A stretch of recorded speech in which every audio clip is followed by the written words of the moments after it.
How does a frustrated engineer become the architect of one of the most powerful entertainment empires on Earth? How does one man's irritation over a late fee turn into a company worth hundreds of billions of dollars? This is the story of Reed Hastings, the quiet revolutionary who changed how the world watches everything. And like every great success story, his began long before Netflix ever existed. Chapter 1. The Reluctant Entrepreneur. Reed Hastings was never supposed to be an entrepreneur. In fact, he never even aimed for business. He was a mathematics student, a thinker, not a salesman. He joined the Marine Corps, trained in discipline, and later served in the Peace Corps, teaching high school math in Swaziland. That experience planted the seed that would define his entire future, an ability to observe the world's problems and redesign a better version of reality. Hastings returned to the U.S. with a mind sharpened by contrast, one part disciplined military logic, one part idealistic teacher's heart, and one part programmer's obsession for elegant solutions. He enrolled at Stanford, earned a master's degree in artificial intelligence, and joined a Silicon Valley software company. But something inside him kept whispering, "You're capable of more." So he founded his first startup, Pure Software, an engineering tool that helped companies detect bugs in their code.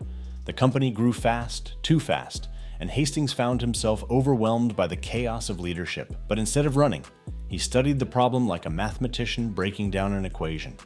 Under pressure, he transformed into a true CEO. When Pure Software eventually sold for $750 million, Reed Hastings became wealthy. But more importantly, he became free. Free to build something bigger, stranger, more audacious, a company the world had never seen. Chapter 2. The Late Fee Heard Around the World. The story is practically Silicon Valley folklore now. Reed Hastings rented the movie Apollo 13. He returned it late, and the video store charged him $40 in late fees. $40, an inconvenience for most, a catalyst for Reed Hastings. He knew the system was broken. Why were customers punished for wanting more time?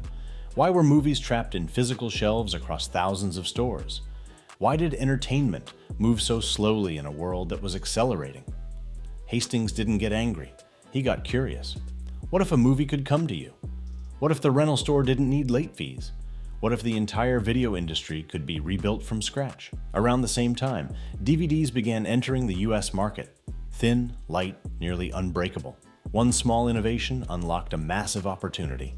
Hastings tested his hypothesis by mailing a single DVD to himself. It arrived safely. No cracks, no issues. That moment, that tiny mail delivery, was the spark that lit the fuse. Netflix was born. Chapter 3.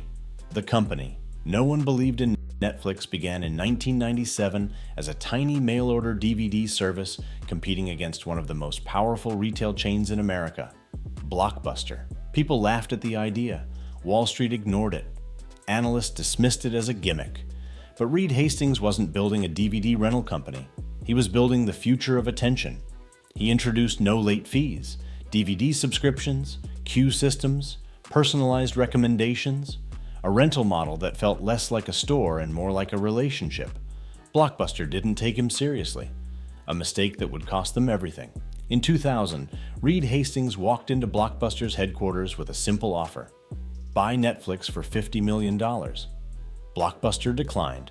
10 years later, Blockbuster would collapse, and Netflix would be worth billions. Chapter 4. The Stream That Became a Flood. By 2007, Reed Hastings noticed something the rest of the world wasn't paying attention to. Home internet speeds were rising, and not just rising, accelerating. Streaming wasn't ready yet, but it was nearly ready, and Hastings wanted Netflix to be first. So he made a decision that stunned Silicon Valley. He began shifting Netflix from DVDs, the business model that was making them money, to streaming, a model that was untested, unstable, and wildly expensive. But Hastings believed that companies didn't die from bad decisions. They died from avoiding big decisions. And so Netflix transitioned. Slowly, painfully, relentlessly. Customers complained. Investors panicked. Analysts said the move was suicidal. But Hastings knew something they didn't. Convenience always wins. Once a customer watches a movie instantly, no waiting, no mailing, no returning, they will never go back. And they didn't. Streaming wasn't just a feature. It was a revolution. Netflix became the center of the entertainment universe, and Reed Hastings became a billionaire many times over. Chapter 5. destroying Hollywood to save it. The next evolution was even more ambitious: original content. Hollywood laughed. Who was Netflix to make movies and TV? What did a tech company know about storytelling? But Reed Hastings understood data, behavior, and timing better than Hollywood ever did. He didn't guess what viewers wanted. He measured it.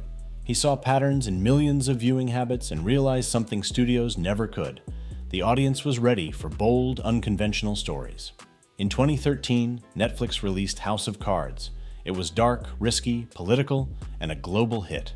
It showed the world that Netflix wasn't just a platform, it was a studio.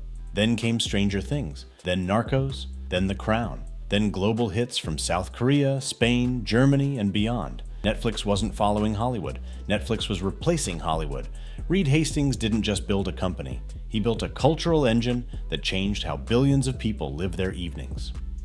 Chapter 6: The Wealth of Reinvention. By the time Netflix crossed 200 million subscribers, Reed Hastings had already become one of the richest self-made entrepreneurs alive. But wealth was never the point. His real power came from reinvention, the ability to see the world not as it is, but as it could be. He reinvented DVD rentals. He reinvented streaming. He reinvented television production. He reinvented global entertainment distribution. And each reinvention made him wealthier, yes. But it also reshaped the habits of entire generations. Hastings once said, "Most companies don't die because they innovate too fast, but because they innovate too slowly." And that philosophy is the heartbeat of Netflix: adapt, evolve, transform, repeat. Chapter 7: The Final Lesson. Reed Hastings' journey to wealth wasn't built on luck or timing.